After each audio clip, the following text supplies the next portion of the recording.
सबसे पहले 1 तारीख को उनके सुनने और चाहने वालों को अस्सलाम वालेकुम अदाबर्स। उम्मीद करता हूँ आप सब खैरियत से होंगे। मेरी नज़र से गुजरी ये खबर जो कि नशर की गई है पाकिस्तान के मल्टीपल न्यूज़ चैनल्स के ऊपर। जारी बात है, जब कायद के खिलाफ कोई बात आती है तो दबा के हर न्यूज़ चैनल चलाता है। हम इस चीज़ के आदी हैं, no worries about it. Mean भाई, जिसमें दरख्वास्त गुजार so called federal minister Amin ul Haq, उनके साथ उनके जोड़ीदार नदीम नुसरत और तारिक मीर, और इनकी तरफ से डाले जाने वाले 2 सो कॉल्ड और लोग जिनका नाम फारूक सत्तार और वसीम अख्तर हैं, जो कि बज़ाहिर वीडियो लिंक के जरिए लंदन कोर्ट के अंदर अपनी अपीयरेंस को मुमकिन बनाएंगे, अपनी शिरकत को मुमकिन बनाएंगे और इन अल्ताफ भाई की प्रॉपर्टीज़ के खिलाफ कुछ बुनियादी सतह पर उनके पास चीज़ें मौजूद हैं या वो बना रहे हैं या बनवा लेंगे, वो जमा कराएंगे और वो बताएंगे। यह सवाल है। सवाल पाकिस्तानी होने की शरीयत हैसियत से भी है, पाकिस्तान के अलावा कराची का एक रिहायशी होने की हैसियत से भी है। तुम पाकिस्तान, मुत्तहदा पाकिस्तान के नाम पर जो ट्रस्ट प्रॉपर्टी जिसको तुमने डिक्लेयर किया, वो जो तुम चाहत रखते हो, वो जो तुम मांग रखते हो कि वो तुम्हारे को मतलब भादराबाद टोले को मिल जाए, तो वो किस हैसियत से तुम ये मांग रखते हो? तुम्हारी पार्टिसिपेशन क्या है? तुम APMSO की बुनियाद रखने में नहीं थे, तुम महादिर कौमी मूवमेंट के बन जाने में नहीं थे। तुम कहां थे? तुम थे 92 के ऑपरेशन में, तुम थे 91 की प्लानिंग में, तुम थे उसके बाद हर बुरे अंदाज में हो जाने वाले ऑपरेशन में, तुम थे 2013 के ऑपरेशन में। तुम यहां थे साहिब, तुम लोग तो यहां थे।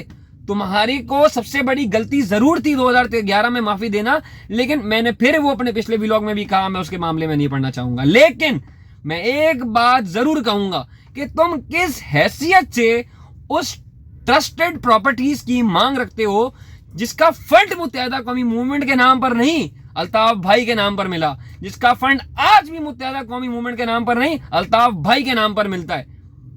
तुम अपनी हैसियत, अपनी औकात बज़ाहिर भूल तो गए, लेकिन अब तुम अपनी हदें पार कर चुके हो। तुमने जिन 2 लोगों को, सो कॉल्ड 2 लोगों को इस केस के अंदर चश्मदीद गवाह बनाया है, बतौर जिस भी बुनियादी सतहों पे, मैं सिर्फ 4 चीजें ऐड करूंगा। एक, तुमने जो आर्टिकल्स डाले हैं, दूसरा तुमने जो फैक्ट्स डाले हैं, तीसरा तुमने जो ग्राउंड डाले हैं, और चौथी जो तुमने स्टोरी बोर्ड जमा कराया है।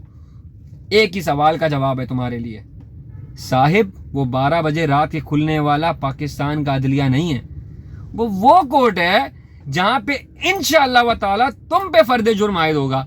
इंशाअल्लाह व ताला किसी एक आम शख्सियत को, किसी एक राइट पर्सन की किरदार कशी करने का इंशाअल्लाह तुम्हारे पे फर्द जुर्म आयद होगा। ना सिर्फ फर्द जुर्म आयद करवाएंगे, इंशाअल्लाह एक बड़े फिगर का इंशाअल्लाह तुम्हारे पे पेनल्टी चार्ज करेंगे, और ऐसा होगा।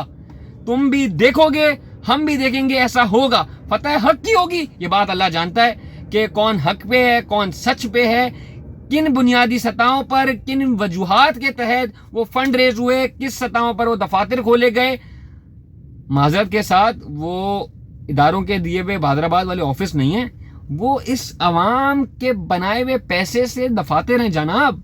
और इसके अलावा जो कराची में दफातर आज भी एग्जिस्ट करते हैं ना, वो बात तुम और हम अच्छी तरह जानते हैं कि वो किसके फंड के हैं। खैर, बेकार की बात है तुम्हारे को ये बात बताना, समझाना, तुम तक पहुंचाना। मीनवाइल तुम एक वो हरामखोर हो, गाली नहीं समझिएगा मेरी बात को। हरामखोर कौन होता है? हरामखोर होता है जो हराम खाता है, हरामकारी करता है, जिसके अंदर हरामखोरी भरी हुई होती है। बस तुम हरामखोर हो, और हरामखोर की पहचान होती है हरामकारी करके दिखाना।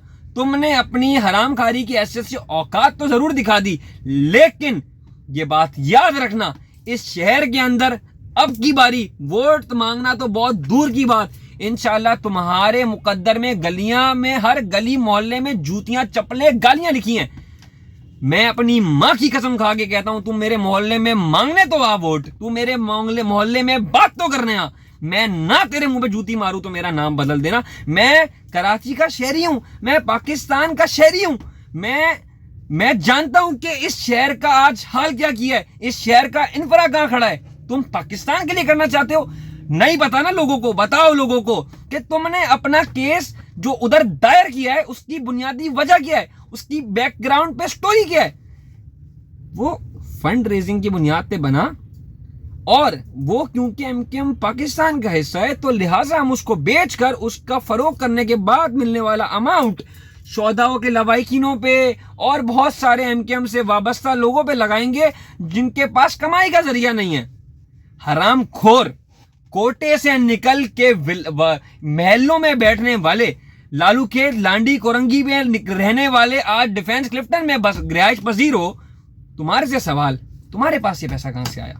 और अगर वाकई तुम कोई लगाने वाली जात होते तो तुम्हें इसकी जरूरत नहीं पड़ती। तुम शहर से अल्ताफ हुसैन भाई की तरह एक सिर्फ कैंपेन चला देते कि हर एक शख्स ने 100 रुपए जमा कराने। तुम महीने में उसको मांगे बगैर उसका पैसा यहां बराबर कर लेते। लेकिन तुम ये बात जानते हो कि तुम्हें कोई टका भी नहीं देगा, टका भी नहीं देगा।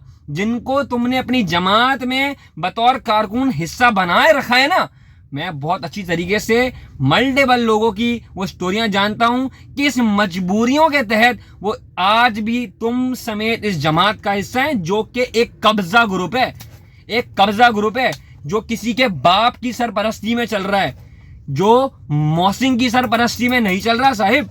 लिहाजा लोगों को पता चलना चाहिए कि तुमने ये मांग रखी है, मान लिया, भूल जाओ, ऐसा कभी भी नहीं होगा। तुम्हारी सोच है, तुम्हारी औकात भी नहीं है कि तुम अल्ताफ भाई के आगे खड़े हो जाओ और कोई केस जीत जाओ। तुम्हारी 7 नस्लें भी पैदा नहीं हो सकती। खैर, मान लिया, मिल गया। अपने जमीर को, अपनी नस्ल को, अपने इस्लाम को हाजिर और नाजिर जान के तुम ये बात कहोगे क्या तुम वहां से मिलने वाला पैसा मुत्तहदा कौमी मूवमेंट के लवाहिकीनों पे लगाओ के उन लोगों पर लगाओगे जो कि तालीम याफ्ता नहीं है, जो कि पढ़ाई से महरूम है, जो कि रोजगार से महरूम है, जो कि फाइनेंशियल स्ट्रक्चर से महरूम है, जो कि घर में आने वाली मंथली फंडिंग से महरूम है? नहीं लगाओगे। इंशाअल्लाह व ताला फतह हक की होगी। तुम दीवार से लगाए जाओगे, तुम्हारी नस्लें बर्बाद होंगी। हम भी यही हैं साहिब। मैं अपने कायद की तरबियती निश्चित लेकर बड़ा हुआ हूं। मैं ये बात जानता हूं कि वो गैर मुनासिब इंसान नहीं है और वो रॉन्ग नंबर नहीं है साहिब। इंशाअल्लाह हम भी यही हैं, तुम भी यही हो। फैसला किसके हक में आएगा हम भी देखेंगे। देखना है जोर कितना बाजुए गद्दार में है, हम भी देखेंगे साहिब, हम भी देखेंगे। पाकिस्तान जिंदाबाद, अल्ताफ भाई जिंदाबाद। भाई भारी है।